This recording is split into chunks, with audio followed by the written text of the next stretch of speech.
Hello, வாழ்க வளமுடன். இன்றைக்கி வந்து பார்த்தீங்கன்னா மினி பிளாக் சீரீஸில் டே 8. இன்றைக்கி வந்து மார்னிங்கே சீக்கிரமே எழுந்துட்டு குளிச்சு கிழிச்சு சந்தியாவந்தனம் பண்ணுறதுக்காக ரெடி ஆகும்போது சரி காஃபி டிகாஷன் போட்டுட்டு போயிடலாம் அப்படின்னு சொல்லிட்டு போனேன். ஸோ இப்போ சந்தியாவந்தனத்துக்கு உட்காந்துட்டு சந்தியாவந்தனம் முடிச்சதுக்கப்புறமா காஃபி போட்டு தந்துடலாம் அப்படின்னு. நான் காஃபி வந்து காசியில் வந்து போன வருஷம் நவம்பர் மாதம் போகும்போது விட்டுட்டேன்.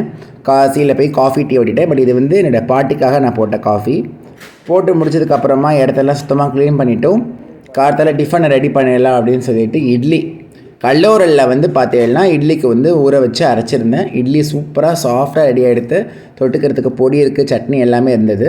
கையோட வந்து இன்றைக்கி வந்து ஒரு மிளகூட்டல் பண்ணலாம் பாலக்காட்டு ஸ்டைலில் மத்தியானம் சாப்பாடுக்கு அப்படின்னு சொல்லிவிட்டு சும்மா 2-3 ஆற்றுல இருக்கிற பீர்க்கங்காயெல்லாம் போட்டு தோரம்பருப்பு அதுக்குள்ளேயே வந்து பீன்ஸ் கேரட்லாம் போட்டு வச்சுட்டேன். அரைப்புக்கு வந்து தேங்காய், ஜீரகம், கருவேப்பிலை போட்டு அம்மியில் அரைச்சி போட்டால் சூப்பர் வாசனையாக இருக்கும். இப்போ பார்த்தீங்கன்னா தோரம்பருப்பு மிக்ஸ் பண்ணிவிட்டு அதில் அப்படியே எல்லாத்தையுமே போட்டு கொதிக்க விட்டுட்டு நம்ம அரைச்சி வச்ச விழுதியும் போட்டு அப்படியே தாளித்தோம் அப்படின்னா சூப்பராக ரெடி ஆகிடும் கூட்டு.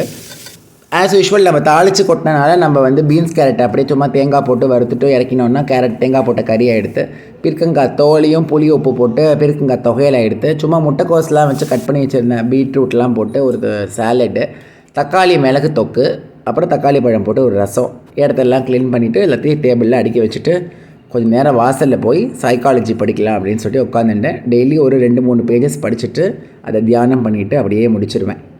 இதுதான் என்னோட ஸ்மாலஸ்ட் மினி விலாக்லேயே மினியஸ்ட் விலாகாக இருக்கும்னு நினைக்கிறேன். இன்னொரு வீடியோவில் சந்திப்போம். பை.